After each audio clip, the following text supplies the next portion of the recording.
Como les dije, hoy vamos a hacer una sesión sobre sistema político mexicano, una repasadita rápida de la estructura, muy sencillita, y luego nos vamos a concentrar en una revisión de naturaleza histórica y voy a llegar hasta un análisis de los resultados de las elecciones, de las tendencias de los resultados de las elecciones del año pasado.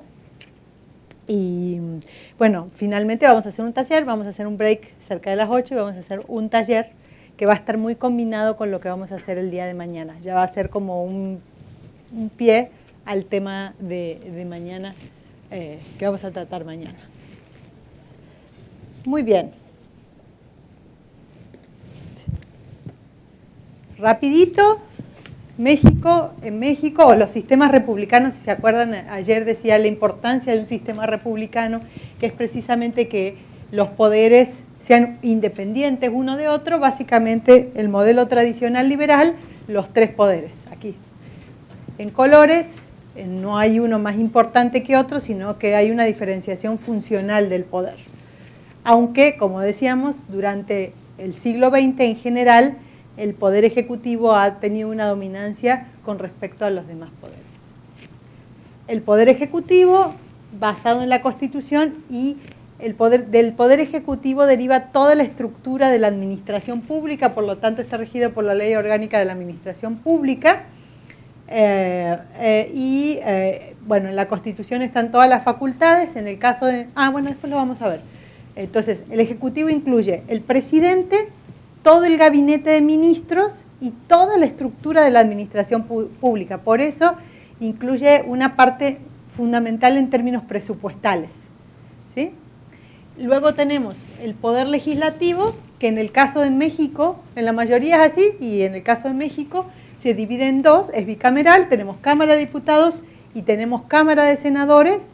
Ahora bien, en los estados son unicamerales, algunos chambean en el Congreso, pues lo sabrán, hay una sola Cámara a nivel estatal y por último tenemos el Poder Judicial. En el caso del Poder Judicial yo me voy a concentrar en dos de las estructuras que son las que están más relacionadas naturalmente con la estructura del sistema político y no tanto con el sistema judicial en sí. Son los dos primeros. La Suprema Corte de Justicia de la Nación y otro que se ha creado en México con toda la evolución del sistema electoral, que es el Tribunal Electoral del Poder Judicial de la Federación. En el caso de México, para cuestiones electorales, la Suprema Corte no es última instancia.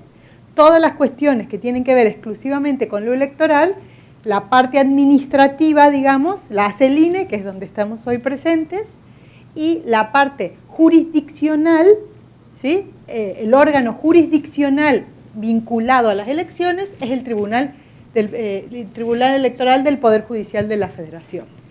Y luego toda la estructura judicial que se da en todos los países, tribunal de circuito, tribunales unitarios de circuito, tribunales colegiados de circuito, juzgados de circuito. Pero estos dos cuadraditos rojos en particular son aquellos que por sus atribuciones suelen tener interacción con los otros poderes del Estado en términos de definiciones políticas, ¿sí? Muy bien.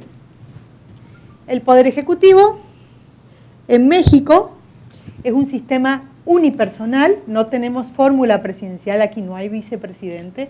No sé si ustedes son fans de la serie House of Cards, yo sí soy. Estoy saboreando a pleno mi cuarta temporada. Cuando vemos ahí sí vemos, este año pusieron, bueno, siempre tienen algo del vicepresidente. Lo manejan como una figura muy, muy secundaria, pero bueno, ahí podemos ver la dinámica del presidente y del vicepresidente.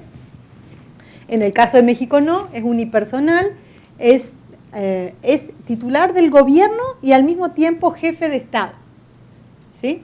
La diferencia esta tiene que ver con el hecho de que hay países que no son republicanos, que son monárquicos. En el caso de los países monárquicos, la jefatura del Estado reside en el monarca o la monarca y la jefatura de gobierno reside en el gobernante, el que resultó electo en las elecciones, que en ese caso de países generalmente es un primer ministro. Pero no, aquí en México es un sistema presidencialista y en los sistemas presidencialistas, la jefatura del Estado y la jefatura del gobierno coinciden funcionalmente en el mismo cargo. Y como comentaba recién, toda la estructura de la administración pública deriva de la figura presidencial. Voy rapidito con esto porque yo lo doy como dado y como repaso. Si hay alguna duda o hay algún comentario, me detienen, por favor. ¿Sí? Muy bien. Ese presidente es elegido de manera universal, directa, por mayoría simple de votos aquí en México. Universal porque en cualquier parte del territorio nacional que votemos, en la boleta figuran los mismos nombres. Es directo, no hay una intermediación de un colegio electoral, por ejemplo, como en el caso de Estados Unidos. Bueno, ahora son las primarias, pero en el proceso ya definitivo, cuando las personas votan, en realidad lo que están votando es un colegio electoral y no necesariamente el resultado, en el caso de Estados Unidos, de obtener la mayoría de los votos deriva en un triunfo en las elecciones. ¿Por qué? Porque, no les pasé, ¿quieren los micrófonos o los dejo acá? Ahí para allá. Esperen que es demasiado. Como les decía, en el caso de, pasa para Tenemos allá. más.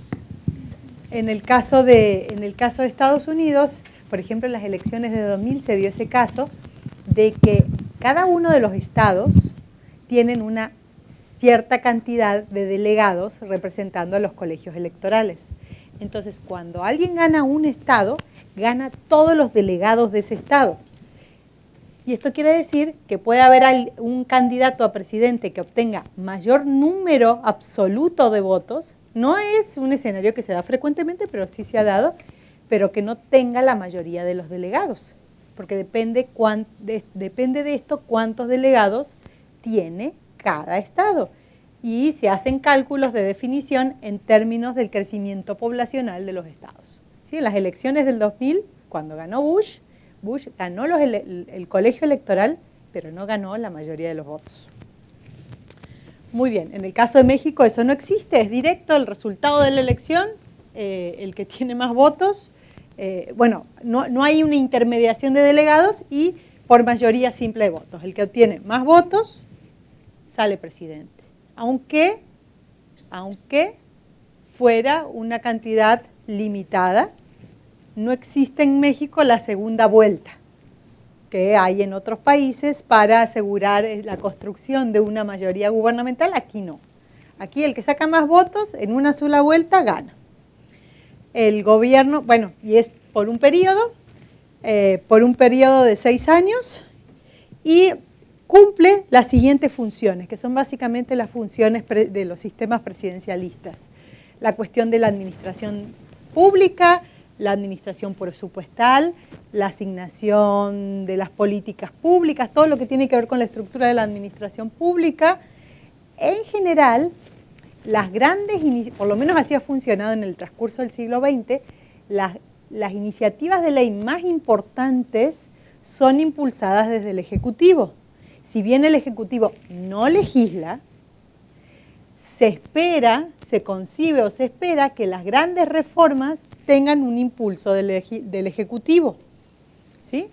En ese sentido decimos que tiene funciones legislativas, pero no quiere decir que el Ejecutivo saca las leyes.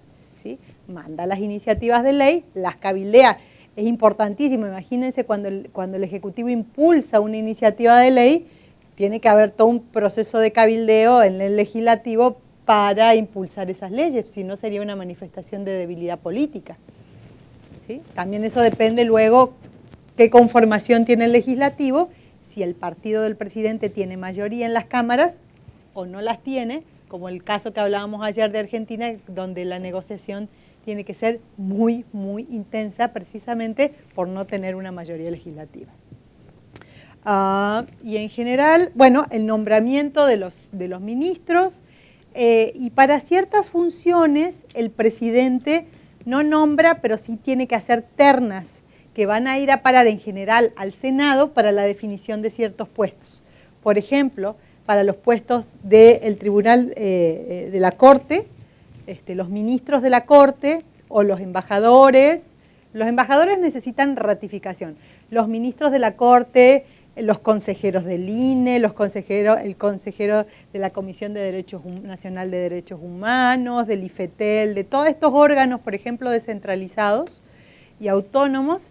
El Ejecutivo en general nomina candidatos y el Senado es quien termina tomando la decisión.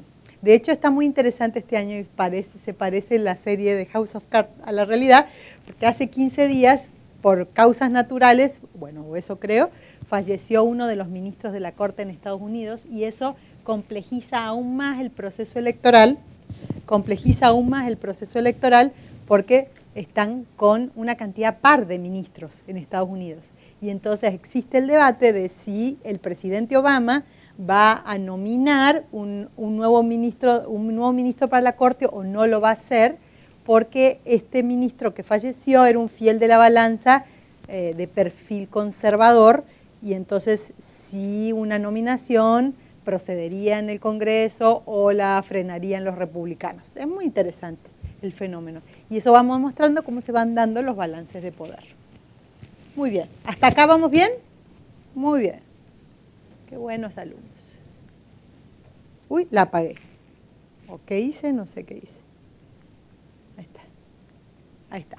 El poder legislativo, como decía recién, es bicameral y básicamente tiene las funciones de representación de los ciudadanos, sobre todo porque es el órgano donde más se da la representación territorial de la ciudadanía.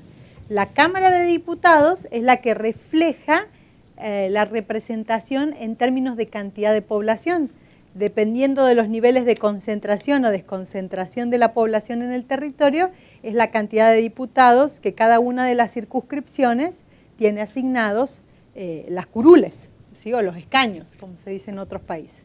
En el caso del Senado sí es un modelo estándar, no importa el tamaño poblacional, siempre van 3 senadores. Bueno, los de mayoría. En el caso de México el sistema electoral es complejo. Tenemos funciones, tenemos legisladores de mayoría y legisladores de representación proporcional, que son los famosos plurinominales, ¿sí? Mañana voy a hablar de eso más, o no sé si hoy, depende cómo vayamos. Pero para los que nosotros votamos, para los que nosotros vemos en la boleta, ¿sí? Que son los de mayoría, no importa el tamaño poblacional del Estado, todos tienen 3, ¿sí? Que generalmente son 2 de la fórmula del partido que obtuvo más votos y 1 del partido que salió segundo en la cantidad de votos. Como decía recién, la esencia es la cuestión de la formulación y aprobación de leyes, aunque no tiene digamos, el monopolio de la formulación, sí tiene el monopolio de la legislación. Y es fundamental que exista como contrapeso. Lo que vamos a ver ahora con la historia del sistema político mexicano en su fase hegemónica era que prácticamente durante 70 años el Ejecutivo tuvo un control de mayorías absolutas en el Parlamento, por lo tanto sacar una ley era un proceso administrativo y realmente no jugaba el legislativo como un balance de poder, cosa que ahora sí sucede en México. Como les decía recién, el sistema electoral en México es de tipo mixto. Tenemos tanto legisladores que se eligen por el sistema de mayoría, que de nuevo son los que nosotros vemos en las boletas, que son 2/3. En las 2 cámaras funciona igual. 2/3 de los legisladores se eligen por el sistema de mayoría y 1/3 por el sistema proporcional.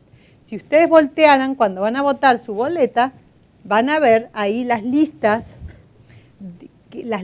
que arman son listas fijas que arman los partidos políticos para sus puestos de plurinominales. Y el país se divide en 5 distritos, ¿sí? Gracias.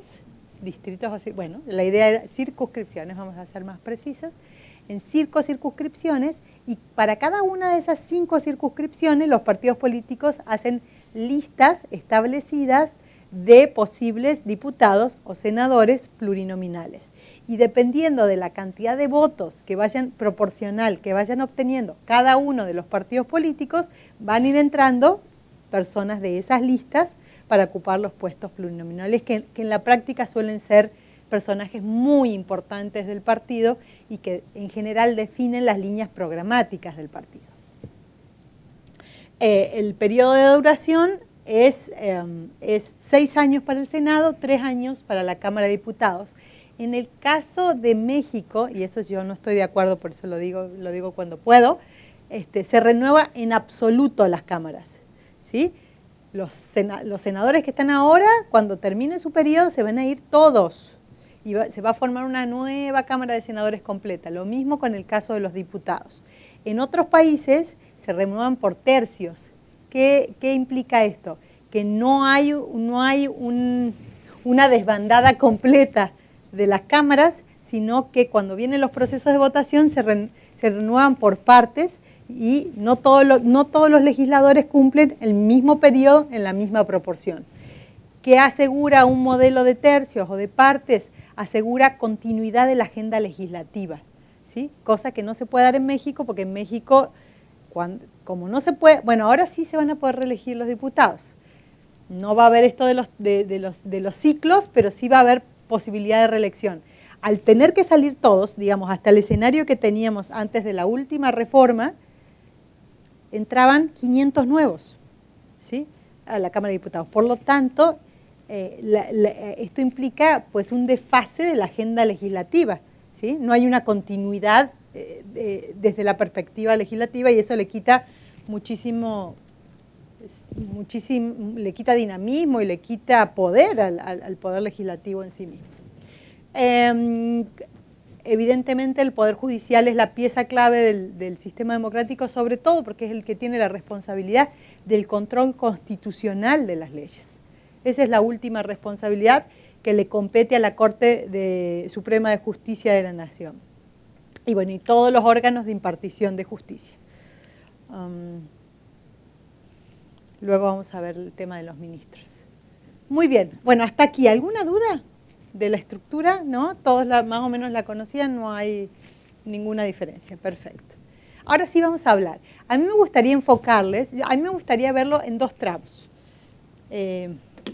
Hablar de la fase hegemónica, qué hacía del caso mexicano un caso particular, y de la fase de gobierno compartido, que hace del caso mexicano un caso muy similar a muchas democracias representativas presidencialistas. La mayoría de los autores coinciden en poner ese punto de quiebre en el año 1997. ¿Por qué en el 97? Porque en el 97 el oficialismo pierde la mayoría en la Cámara de Diputados, y a partir de ahí y hasta la fecha, ningún partido político por sí solo ha podido tener una mayoría, ¿sí?, a manejar una mayoría automática para votar leyes, ¿sí? Hay algunos que se aproximan, por ejemplo, ahora, digamos, hay una suerte de alianza o de coalición coyuntural, no es una coalición como en un sistema parlamentario. Puede haber una cohesión coyuntural de partidos que se acercan y de hecho eso ha propiciado que salieran bastantes reformas durante este gobierno, pero el PRI por sí solo no puede sacar leyes, ¿sí? Por sí solito no puede sacar leyes, por eso hablamos de gobierno compartido. Muy bien. ¿Qué características tenía el modelo presidencialista mexicano en el lapso del periodo hegemónico priista? 1929-1988. Pues esta frase ustedes se la aprendieron de memoria desde la primaria, la tienen como tatuada en la frente, hasta como ayer que mi hijo de 7 años tenía que estudiar la fecha de la expropiación petrolera. ¿Qué entiende un niño de 7 años por expropiación petrolera? ¿Quién sabe? Pero bueno, son lo que impregnan los regímenes, ¿verdad? El sufragio efectivo, no reelección, pues tan impregnado está que, sobre todo el no reelección, ¿no? Que costó muchísimo negociaciones políticas para abrir paso a escenarios de reelección. Comentábamos recién que los primeros atisbos los vamos a tener en las próximas elecciones donde vamos a ver la posibilidad de que se reelijan diputados y que se reelijan, ¿qué más? Alcaldes, exactamente. ¿Sí? Entonces vamos a ver si alguno de los alcaldes del área metropolitana de Monterrey pretende tener una continuidad gubernamental y te cambia la lógica de la administración de políticas públicas en una forma diametral. Por eso sí es muy interesante. A nivel local, y bueno, en el tema de los diputados, ahí veremos. Va a ser clave ya la información cuando haya campañas de reelección, bueno, qué hiciste, ¿no? Y por qué. Muy bien.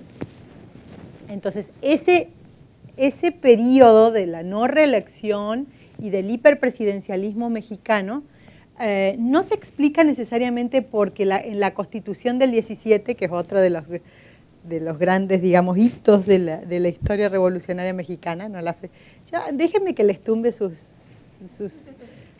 para que vean que son construcciones, no quiero faltarle respeto a nadie, solo quiero demostrar que son construcciones simbólicas, ¿sí? La Constitución del 17, vamos. Sí, es intocable. Claro, ya le hicieron un montón de reformas, pero siempre mi marido me dice, para vos México es como un laboratorio, ¿verdad? Sí, le digo, claro.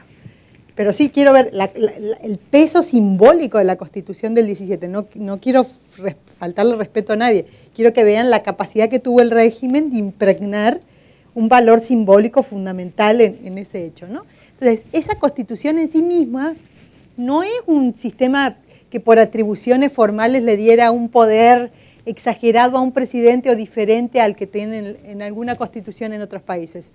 Más bien, de hecho, hay países donde el presidente tiene más poderes de decreto que lo que tiene en México. En términos formales estoy hablando, en términos constitucionales. ¿Sí? Que puede tomar decisiones brincándose al legislativo. Sin embargo, el presidente mexicano tenía poderes metaconstitucionales. O sea, cosas que no estaban escritas en la ley, pero que le aseguraban una capacidad de poder impresionante. Por ejemplo, la libertad para elegir a su sucesor, el famoso dedazo. ¿Sí? Todos saben lo que es el dedazo, ¿verdad? Porque a lo mejor algunos son muy chavitos y ya son cosas que yo doy por hechas, pero ya no las escuchamos porque ya no funciona así. Aunque algunos partidos funcionan con candidaturas de unidad muy frecuentemente, pero no necesariamente el dedazo, así como una construcción simbólica. Hay un libro de Castañeda muy interesante sobre sobre los últimos 4 dedazos. Léanlo. Está muy bueno, ¿sí? Está muy bueno. Lo que hace Castañeda en ese libro es entrevistar a los antecesores y a los sucesores, cómo te eligieron a ti, cómo elegiste a tu sucesor, y es interesantísimo ver, era un modelo de red súper complejo, no era una decisión personal y exclusiva y discrecional, sino que era un proceso le llamaban un proceso de auscultación. Iban haciendo redes con los diferentes grupos de poder en el sistema político, y entonces era un proceso decisional muy complejo, no hay que subestimar el dedazo, Y luego algunos eran íntimos amigos y después de que el expresidente pasaba al olvido, porque esa era una función, ¿no? De que el presidente que terminaba entraba al ostracismo, cosa que ya no sucede tampoco. Se rompían amistades, ¿no? Echeverría y López Portillo, por ejemplo. Está buenísimo el libro, léanlo. Debe estar aquí en la biblioteca, para los que estábamos ahí. Muy bien. Entonces, esos poderes metaconstitucionales se podían dar si y solo si se daban 4 condiciones que contaba el sistema en aquel momento. La primera, el régimen presidencial. La segunda es la clave, mayoría parlamentaria en ambas cámaras perteneciente al partido del presidente. Entonces, la función legislativa era una función administrativa secundaria, no había realmente un modelo de división de poderes, de contrapesos, ¿sí? Y hay mucha discusión entre los intelectuales mexicanos de la transición respecto a cuál ha sido la naturaleza del funcionamiento del Congreso en esa lógica de transición donde ya se perdió ese modelo de mayoría. Si hay más leyes, si hay menos leyes, si se traban las leyes, ¿sí? Sobre todo al principio, en la fase, en el periodo de Fox, porque Fox se quejaba mucho de que había una parálisis legislativa. La condición número 3, era disciplina parlamentaria en el partido mayoritario. De hecho, no sé si vieron que esta semana fue, ya me perdí si fue esta semana o la semana pasada, creo que esta semana fue, que Peña Nieto dio entrevistas a algunos periódicos, y creo que fue con el Universal, que el título fue "El que se mueve si sale en la foto". ¿Sí? Bueno, una frase típica de este modelo era: el que se mueve no sale en la foto. ¿Sí? Moverse es no seguir la disciplina partidaria. En el caso, por ejemplo, yo para mi tesis utilicé algunos análisis de disciplina partidaria, que básicamente es medir el comportamiento de voto, ¿sí? En una secuencia de leyes, y podría decirles yo sin lugar a dudas, medido científicamente, que el PRI sigue siendo el partido fácil, con mayor disciplina partidaria. Y el PAN es el de menor disciplina partidaria. Si le pudiéramos poner un no disciplina, porque en realidad pues los márgenes no es que se divide a mitades cuando vota el PAN, pero hay ciertas leyes donde en el PAN se dan fenómenos de no disciplina partidaria. Entonces es interesante ver los modelos corporativos hacia adentro de los partidos políticos y cómo se van dando las votaciones. En el caso del PRD,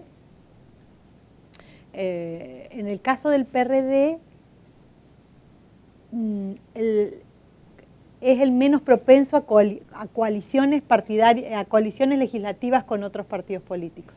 Es el que saca el pie del plato, digamos. No estoy diciendo que siempre pase, pero quiero decir que a veces sucede, ¿sí? De cuando hay una negociación. ¿Tiene que ver, o sea, esa obediencia del partido tiene que ver un poco con el nivel de democracia interna en el partido? Por supuesto que tiene que ver con eso. O sea, entre mayor por supuesto, democracia, menos obediencia partidista totalmente, y menos concentración en... Totalmente, eso tiene que ver, ¿sí? Que ciertas prácticas a nivel, digamos, agregado en la lógica de estudios parlamentarios se puedan demostrar que ya no son tan ciertas, no quiere decir que no existan ese tipo de disciplinas adentro del partido. ¿Sí? En el caso, ¿cuántas veces hubo? No estoy haciendo, a ver, no quiero aquí hacer un análisis moralista, ya se habrán dado cuenta ayer que lo que menos quiero hacer es esto. Estoy haciendo ciencia política, ¿sí? ¿Cuántas veces en el PRI se han votado internas de candidatos? Bien, bueno, hay una muy famosa, la única. Dale. Lo del Tucom. Bueno, el Tucom, no, ahí en el Tucom finalmente, bueno, no, pero hubo una Bueno, anterior. es que eso es la de la Bastida fue la que realmente funcionó. Lo que iba a poner yo de ejemplo, que no ha habido unas internas. Por el método de selección de candidatos, pues bueno, es parte fundamental de la vida interna de los partidos.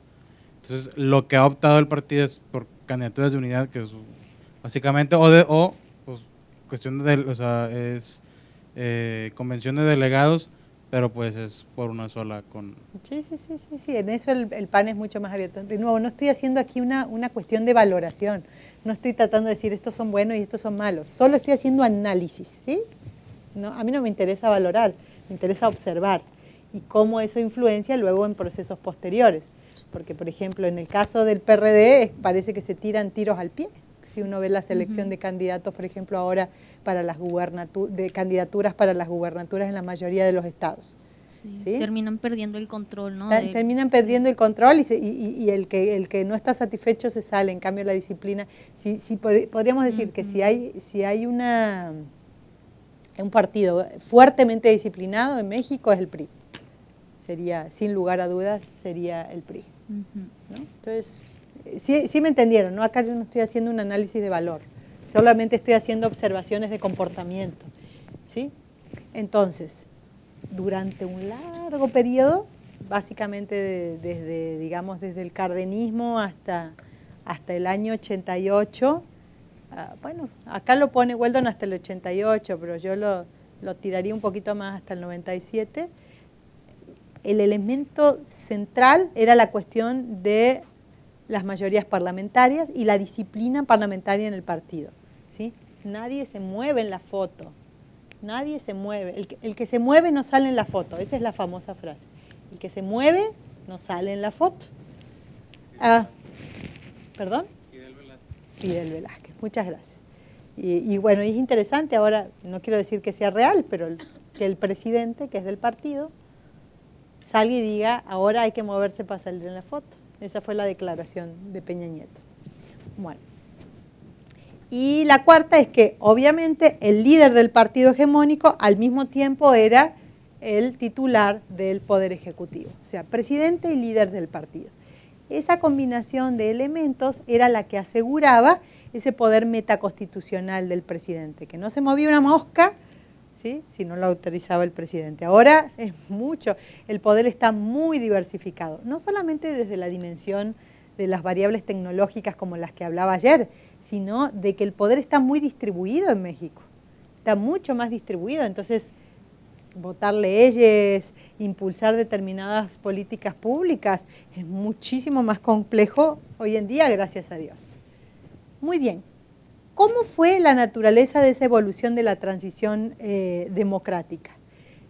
Yo aquí en un slide traté de poner los que yo considero fueron los sucesos simbólicos. Muchos autores, con razón, hablan de que la transición democrática en México es muy paulatina, hasta por goteo, digamos, ¿no? Hay otros países donde la transición democrática, que en la mayoría de los países latinoamericanos se dio en la década de los 80, fue abrupta, ¿no? En el caso de México es una transición muy negociada, muy lenta. El partido hegemónico iba haciendo concesiones, no con el objetivo de soltar el poder, sino con el objetivo de mantener el control. Soltaba, por ejemplo, la reforma electoral del año 77, no sé si está por ahí o solo puse... Bueno, la reforma del 77, que viene después de la candidatura única, ahora voy a hablar de esos eventos, ¿sí? Es tratar de soltar pequeñas cuotas de poder para conservar el gran poder. Por eso es tan paulatina, tan gradual, tan gatopardista, y en algunos territorios nunca se dio, ¿sí? Si observamos, por ejemplo, se me viene a la mente ahora, en principio se me viene Veracruz, no sé, díganme otro estado, pero en muchos estados esa transición nunca sucedió. Muy bien, más o menos podríamos mencionar, si ustedes quieren contrarrestar mi sugerencia de eventos o sucesos, ahí está, pero estas son más o menos los más importantes. El primero, ustedes lo saben muy bien, el movimiento estudiantil del 2 de octubre del 68. Luego, pues yo desde mi perspectiva de comunicación política lo veo muy importante, la toma de Echeverría del periódico Excelsior. ¿Por qué es muy importante? Porque se me fue el apellido, Scherer, sale que era el que dirigía, digamos, el Consejo de Administración del periódico en aquel momento, sale un grupo de periodistas que van a formar lo que va a ser, digamos, el periodismo de oposición de izquierda en México, fundamental en la década de los 80, para empezar un proceso de transparencia o de control o de exigencia desde los medios de comunicación. Scherer, que forman proceso, también Buendía, Manuel Buendía, que luego lo asesinan. Entonces, por eso considero que es fundamental. Y es que también como una característica, yo creo que del presidencialismo era el control de la libertad de expresión. Por supuesto, entonces se desbordan por izquierda con el grupo que sale de Excelsior y se desbordan por derecha con la resistencia regiomontana, ¿sí? La consolidación del norte, que aquí en el norte, si alguna vez fueron a visitar el norte, se autojactan mucho de esa independencia periodística, en cuanto a que hicieron las primeras observaciones electorales en elecciones aquí. muy empoderados por el Grupo Monterrey, por el Grupo Industrial Monterrey, pero pues se da en ese contexto y es muy interesante para la transición política mexicana.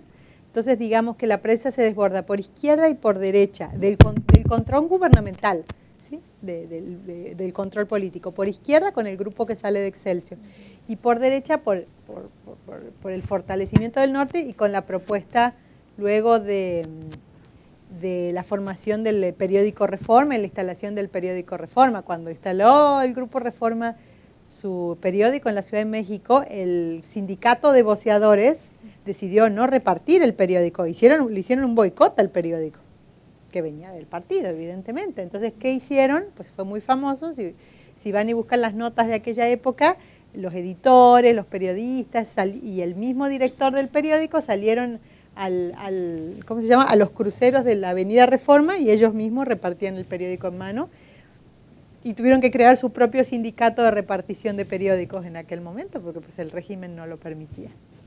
El asesinato del empresario Eugenio Garzazada, un punto de resistencia muy importante, se dio aquí a finales de los 70, ¿sí?, de autonomía. Por eso también es que a partir de los 80 algunos representantes del sector empresarial le dieron fuerza al panismo aquí local y en los 80 una de las primeras gubernaturas que gana la oposición es la de aquí, ¿sí? Entonces es muy interesante el movimiento y las características del movimiento de resistencia al poder hegemónico que se dio aquí en Nuevo León. Y como estamos en Nuevo León, por eso evidentemente que me gusta conversarlo con ustedes. La candidatura única en 1976 de López Portillo exhibe al régimen, exhibe las incongruencias del régimen y por tanto es reactiva la reforma electoral de 1977, que es la que legaliza las agrupaciones de izquierda para que puedan tener representación política y como se instaura el modelo plurinominal, que luego tuvo ajustes en el tiempo, no quiere decir que el sistema plurinominal que tenemos hoy es exactamente igual que el del 77, pero abre la ventana a una oposición política muy controlada. Luego factores exógenos, bueno, exógenos en el sentido de que no los puede controlar el sistema político. La crisis de la deuda del 82, ¿sí?, afecta muchísimo el desempeño gubernamental y un factor natural, que es el terremoto en la Ciudad de México, exhibe la incapacidad, la inoperancia del gobierno para cubrir la situación. Y luego pues ya se empiezan a dar las transiciones, las pequeñas transiciones realmente políticas. Vamos bien, ¿verdad? En el año 88, la situación de que se cae el sistema de conteo de recuento de votos, el famoso sistema de control de votos. En aquella época, la administración de las elecciones la hacía la Secretaría de Gobernación. No existían órganos autónomos para controlar las elecciones.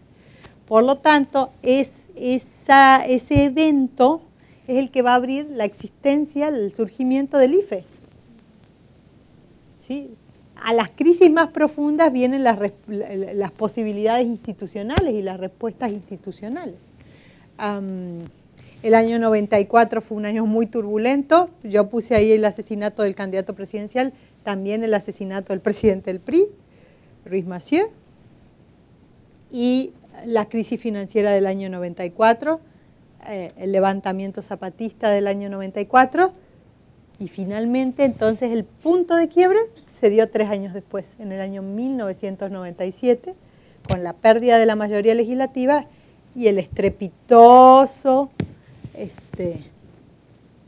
la estrepitosa debacle del año 2000. Por eso ya decía yo que para mí la ventana de oportunidad había sido el 2000 y que fue una oportunidad desperdiciada, lamentablemente, por la carga democrática de legitimidad que ese gobierno había logrado por el triunfo, ¿no? Yo ya viví aquí, no sé qué edad tenían ustedes en el 2000, eran muy chiquitos, no sé qué, ¿eh?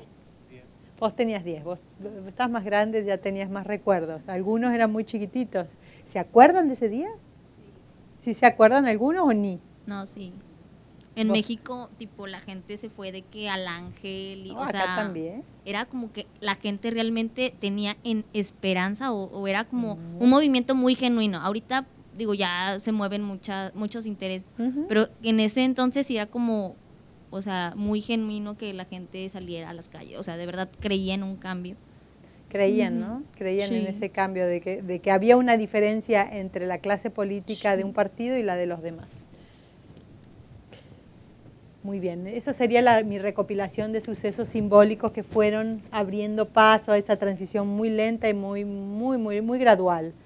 ¿Sí? Un debilitamiento progresivo de esas atribuciones metaconstitucionales, porque en realidad las atribuciones presidenciales constitucionales no ha habido gran reforma, es la metaconstitucional, y empieza esa transición muy lenta, que tiene que ver con el tema del sistema proporcional, que son los plurinominales, y el IFE, que también va siendo un proceso muy paulatino, hasta que el IFE que se forma en el año 97 sí tiene un componente ciudadano muy importante y que fue, digamos, el cuerpo de consejeros que respaldó y sostuvo políticamente el resultado del año 2000, que fue un hito en términos de democracia en México.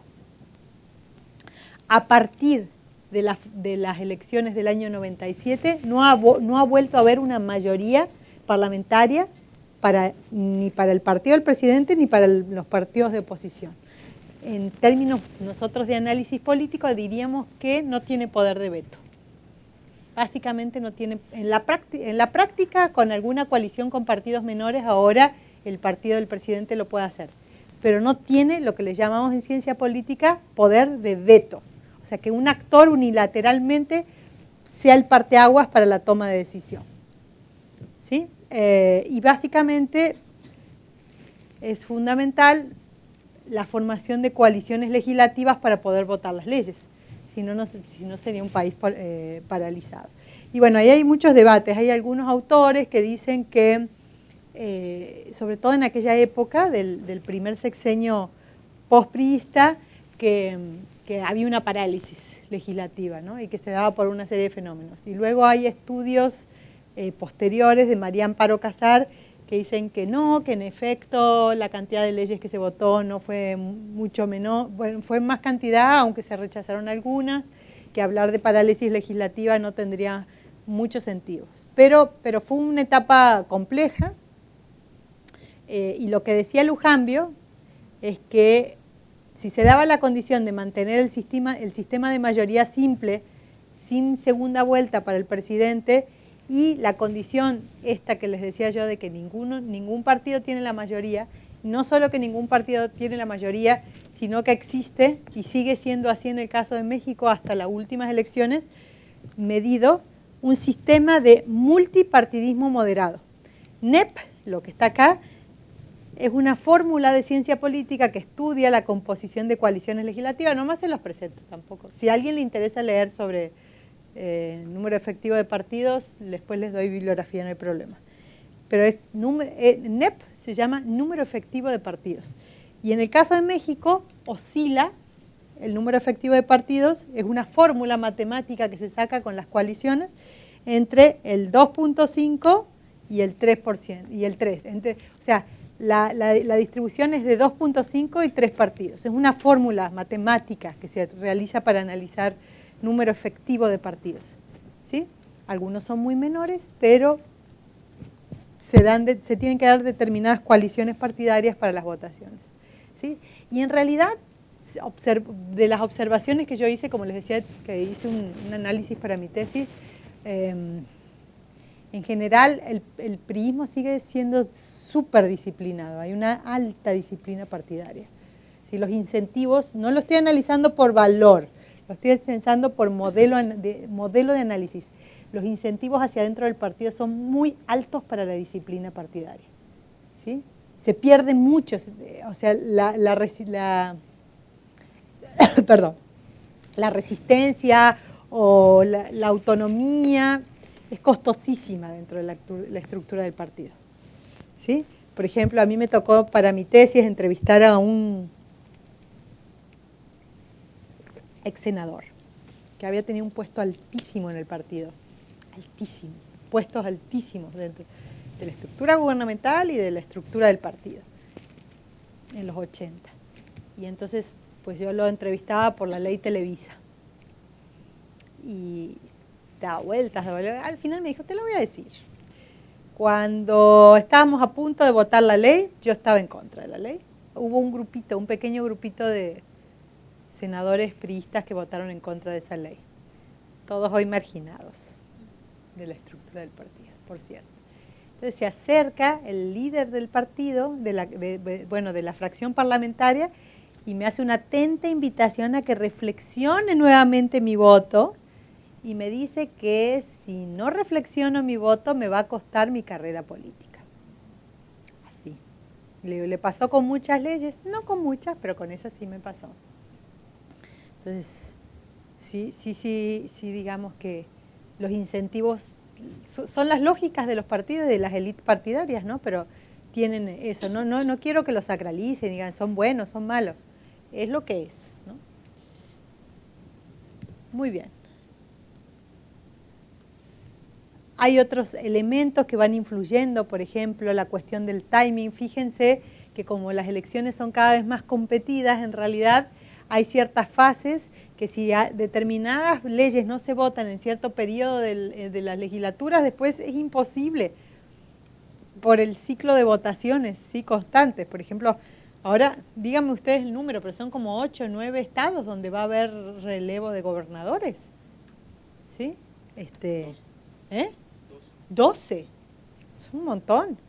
¿Ustedes creen que no influye todo ese, digamos, ese juego de ajedrez en la dinámica legislativa federal? Por supuesto que sí. Por supuesto que sí.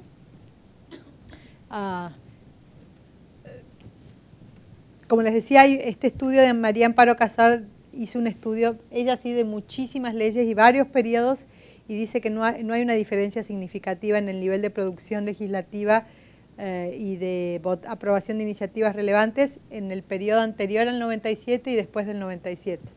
Lo que sí hay comportamientos diferenciados de los partidos, eso sí, ¿sí? Eso sí. Muy bien. Voy muy rápido hoy, creí que me iba a tardar más. Las elecciones intermedias, las del año pasado, que aquí fueron muy, muy especiales. ¿Qué sucedió?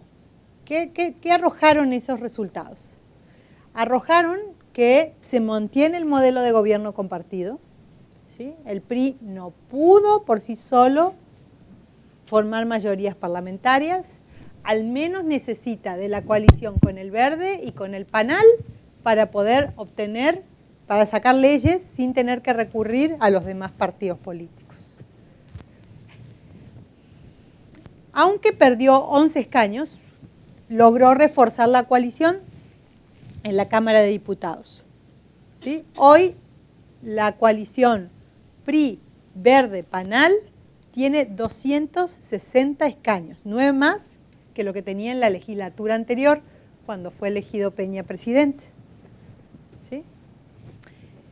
Para el PAN fueron las peores elecciones desde el año 1994.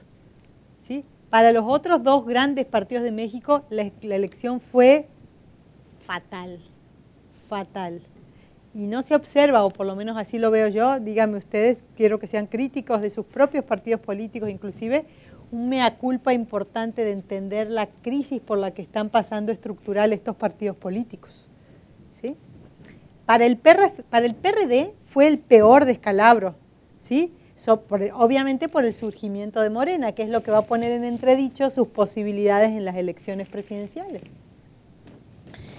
Miren, de 99 escaños que tenían en la legislatura anterior, quedaron en 56. No hablo del Senado porque no se modificó el Senado en las últimas elecciones, solo la Cámara de Diputados.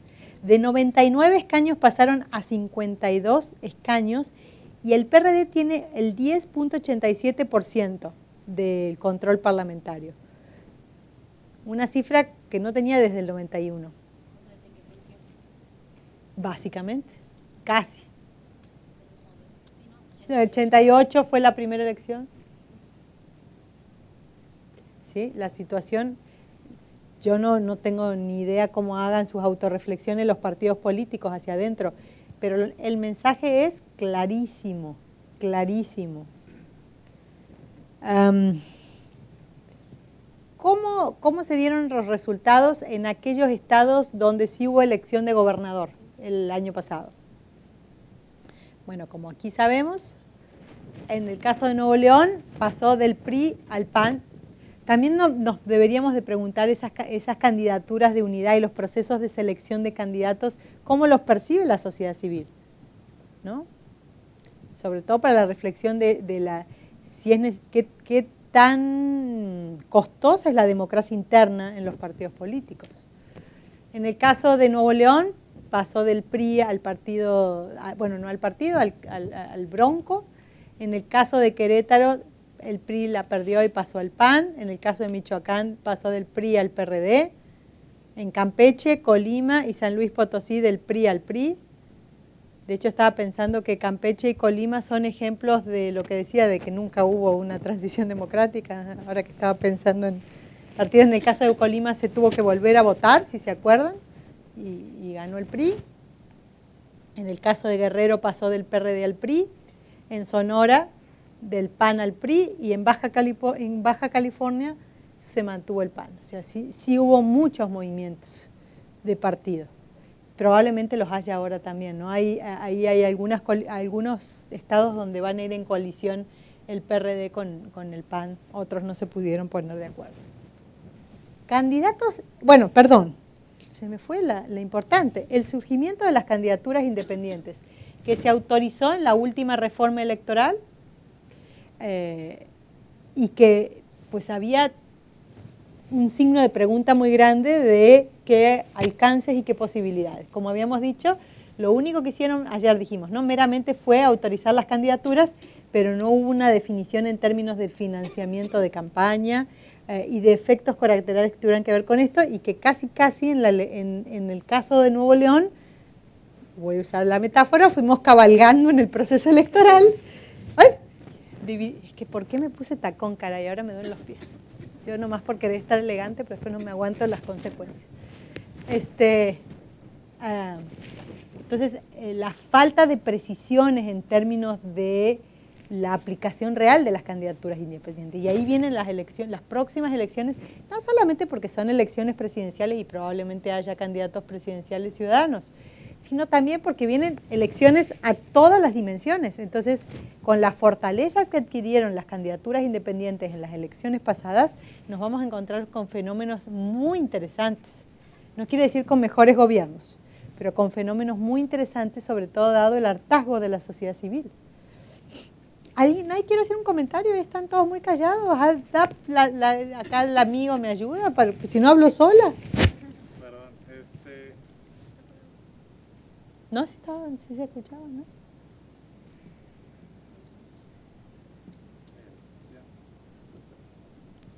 ¿Sí? Sí, ya. Bueno, yo me gustó más la que sigue. Dale. ¿Esta? Señalar las cuestiones, por ejemplo, en la cuestión de Michoacán y la de Guerrero, que son dos crisis grandes. Bueno, en el caso de Sonora también, un caso como el de aquí de Nuevo León, que el gobernador básicamente sale apestado de la administración, y en Sonora pasó lo mismo, y por eso hubo esos switch, ese cambio. Sí. Sí, totalmente. Yo me pregunto mucho sobre el proceso de las nominaciones de las candidaturas de los partidos, ¿no? Sobre todo viendo los resultados del PAN y del PRD. Bueno, ahí el PAN, o sea, bueno, en lo personal, yo pertenezco al Revolución Institucional y pertenezco al grado que soy militante, no como algunos que son afines o que sean simpatizantes. Pero en el caso, por ejemplo, en Nuevo León, yo en lo personal, bueno, Ivonne Álvarez no representaba para mí una candidatura no viable, sino no idónea. Pero si analizamos los datos duros de encuestas encuestas y simpatía con la población, Ivonne se llevaba de calle a todos los candidatos, a todos. En esa dimensión, en términos... Solamente en simpatía. Sí, pero bueno, hay que meter otras variables. Ya entró el hablar del Bronco, que ya la candidatura de las elecciones de Nuevo León la puedo dividir en 3 momentos. Dale. el momento donde sale, o sea, como candidato independiente, pegando cartulinas y pintando los vidrios de los carros, la mitad de la campaña cuando pasa lo de la esposa de la ex esposa golpeadora, Ay, no, eso y sí el lo tercer, advertí. o sea, y el tercer momento es al final donde termina con shows láser, calcamonías a todo lo que da, microperforados, eventos, macroplazas, Arena Monterrey. Es cierto. Eso es un fenómeno y fue creciendo en redes sociales, si bien fue un ejemplo de campaña política en internet. Es costosísimo lo que pagaron en internet en publicidad para el Bronco. No me cabe la menor duda. Yo entiendo la cuestión de la popularidad en términos de, a lo mejor, de índices de reconocimiento, ¿sí? Pero después de venir de una, bueno, es mi análisis, después de venir de una gubernatura donde prácticamente fue, digamos, muy poco capaz y con muy poca capacidad y muy poca experiencia política, el gobernador que casi se tuvo que hacer al andar por las crisis que explotaron, ¿no? Algunos círculos un poco más pensantes a lo mejor esperaban otra cosa del PRI, ¿no? Bueno, o sea, sí, son fenómenos y terminó una administración que la gente no terminó conforme, fue un voto de castigo aparte de la simpatía que ganó el Bronco en darse a conocer, y precisamente fue un efecto negativo, si pudiéramos llamarlo así, de alguno de los grupos de poder en tratar o quererle sacar campaña negativa al Bronco, pues fue contraproducente, o sea, le salió el tiro por la culata. Exacto. En el aspecto de que si la gente no lo conocía, lo dieron a conocer. Como el caso de Donald Trump, bueno, no lo quiero mezclar, está bien. pero es un caso de que pues si siguen hablando de él, más gente lo va a conocer. Exacto. Y más gente va a decir, ay, pues ese vato dice cosas Le termina muy, beneficiando, digamos. o sea, cosas Sí.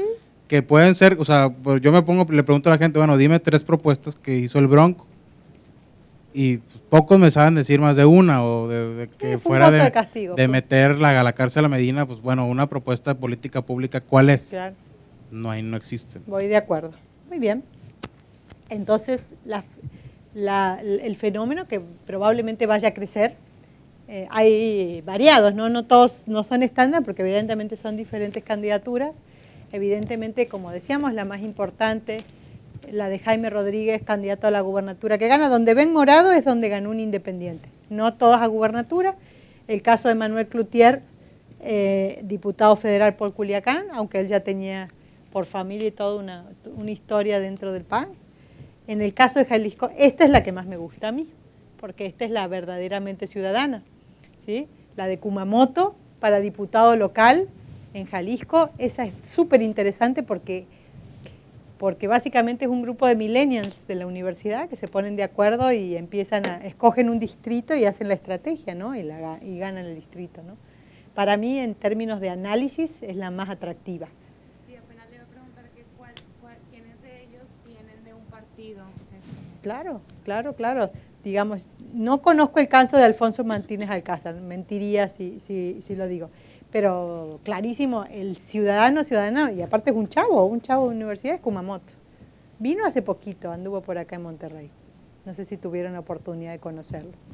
Pero digamos, pensando yo, digo, no los conozco a todos ustedes, pero probablemente sean similares a algunos de mis alumnos, y yo me imagino a varios de mis alumnos que podrían montar una estrategia muy similar en algún distrito aquí en la ciudad de Monterrey y tendrían altas probabilidades de lograrlo, ¿sí? Con el modelo Kumamoto, yo no lo veo para distritos pequeños, para agendas, sí, algo muy local, no se puede ser de alta envergadura, pero es un fenómeno súper interesante por la edad, por el modelo, por el modelo de financiamiento, por el grupo que estaba detrás de él, ¿no? Bueno, este es el dato de las elecciones del 2015. O a lo mejor, bueno, la crisis en el PAN y en el PRD, clarísima, y las candidaturas ciudadanas, ¿sí? Que digamos los partidos las aceptaron a regañadientes y desbordó el fenómeno, probablemente siga en crecimiento. ¿Qué tanta alternancia política pero ojo, Vero, porque no todos son a nivel gubernatura, solo uno es a nivel gubernatura. Están marcados los estados como para poner el mapa, pero es el alcalde de Guanajuato, habría que ver, perdón, no, de Comonfort, un pueblito de Guanajuato, Comonfort, y acá sí la alcaldía de Morelia. Habría que darle seguimiento a ese fenómeno de la alcaldía de Morelia. No lo tengo yo tan claro, no lo tengo tan registrado, no se difundió tanto el tema. Bueno, sí, ese fue un fenómeno parecido a la cuestión de la violencia que hubo en Michoacán reactivo a la violencia. Y reactivo. Por ejemplo, estados, atendiendo a la pregunta de la compañía, que nunca han tenido alternancia, está Tamaulipas, Coahuila. Dijimos Colima, No, bueno, me iba por orden. Ah, dale. Tamaulipas, Coahuila, Chihuahua, Quintana Roo. No, Chihuahua sí hubo transición. No, bueno, Quintana Roo, Chiapas ya hubo alternancia, Campeche no ha habido. Veracruz. Hidalgo, Veracruz, San Luis ya hubo. Villa. Los demás ya casi todos. Sí, pero muchas veces son gente que se sale del PRI y su candidatura la hace en otro partido político. También está ese tipo de fenómenos, ¿no? Bueno, que es lo mismo del Bronco, ¿no? Que era un priista. ¿Y cómo ve usted, por ejemplo, el nuevo, yo lo llamo pseudo independiente, que se está haciendo con, me imagino que debe haber visto este comercial, que lanza el Bronco junto con otros candidatos que se van a hacer independientes? Y ¿dónde sale el comercial? ¿No? Está circulando en redes sociales, no tiene así como un medio fijo de radiodifusión. Sí. Sin embargo, bueno, lo que yo veo, yo llamo pseudo independientes porque veo que todos, como que tratan de ser un partido con el mismo estilo de arre, de caballos, de bronco, de rancheros, con los mismos colores, de morado, de verde, esto, lo misma cosa. Ajá. Y todos son exfuncionarios de los diferentes partidos, ¿no? Y se lanzan como independientes, incluso mientras hablan, se nota súper marcado el diálogo, que está el guión, ¿no? De decir raza, decir... no lo he visto, la verdad no puedo opinar, pero contame qué son, ¿candidatos a qué? A diferentes gubernaturas. De las gobernaturas aquí. De las que siguen, sí, claro, y va a haber financiamiento porque hay una cuestión muy atractiva atrás de eso, ¿no? Sí. Sí.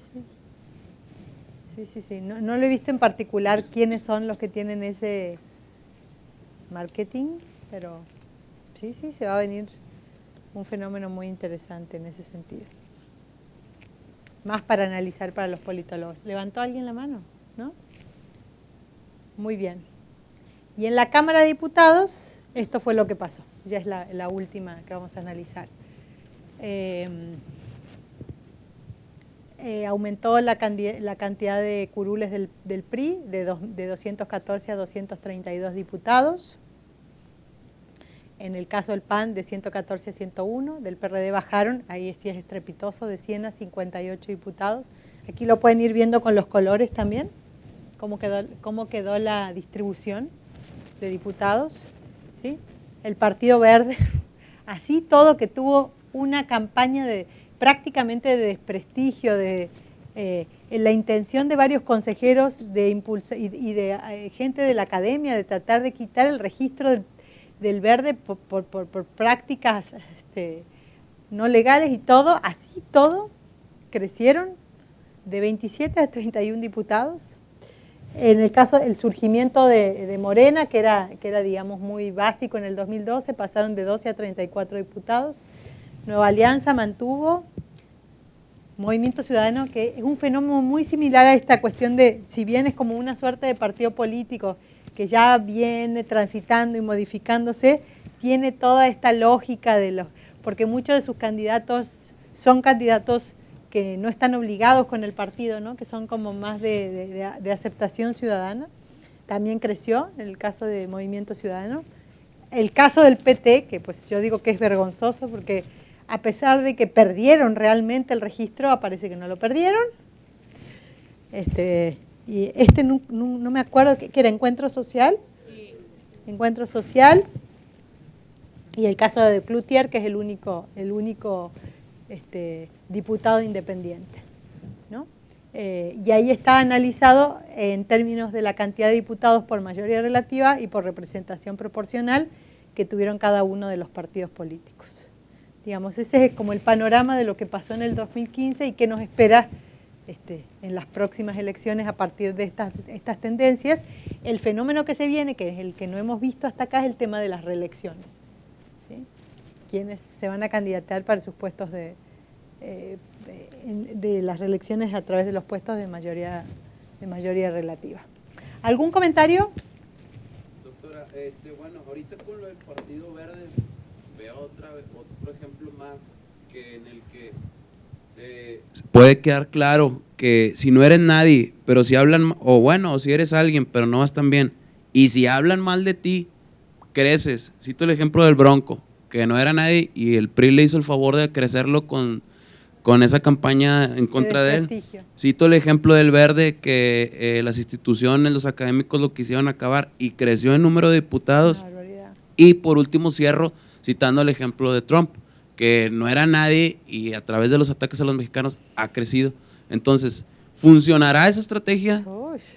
Nos queda claro que puede ser como una regla, ¿no? Ya que sí. No, bueno, yo no quisiera pensar en eso. Lo De acredito. hecho, es un principio de mercadotecnia que ninguna publicidad es mala. Es un principio de mercadotecnia. Sí. Ahí yo siento que fue el peso del gobierno para impedir que le sacaran la representación al Verde, es que va contra todas las reglas, siempre rompe todas las reglas. Me quedo pensando en la desinformación política, ¿no? Porque tenemos mucho acceso a mucho material, pero poca información real, y pues eso depende de los ciudadanos. La selección de información no hay de otra ahí. Si yo llegara a esa conclusión, pues diría, apaguemos la luz y vámonos todos, porque quiero creer que termina siendo un poco costoso. Yo no atribuiría el caso del Bronco exclusivamente al éxito de la campaña negativa, ¿eh? Fue un intento del PRI cuando vio que empezaba a crecer lo de él, fue mal gestionado y fue un impulso más, pero pensar que muchas personas votaron por él es porque la ex mujer le quiso tender una trampa. Yo pienso que de digo, esa un campaña elemento en del el PRI proceso, hay pero mucho que aprender, la verdad. De la campaña que hizo Ivonne hay mucho que aprender porque, bueno, o sea, fracasaron en efecto, pero evidenciaron qué es lo que no se debe de hacer. Entonces, sí. hay demasiado que aprender de ellos, en serio. Sí, no, y yo de gente que conozco que estaba ahí adentro, que yo siempre pregunto, había mucho desorden, no había una unidad de toma de decisión, hubo un cambio de jefe de campaña empezando la campaña oficial, N factores, no era la candidata idónea para un estado como Nuevo León, N factores. Entonces, digo, entiendo esto del intento de campaña negativa y que lo fortaleció al Bronco, pero decir que ganó por que salió la mujer en multimedios a decir que la golpeaba, no. Yo creo más en otros factores, ¿no? Que tienen que ver con el desgaste del gobierno de Medina y con la agenda no lo vamos a negar, con la agenda del Grupo Monterrey que se sacó. Al no haber quedado Guajardo en la candidatura, el grupo empresarial le apostó por otro lado.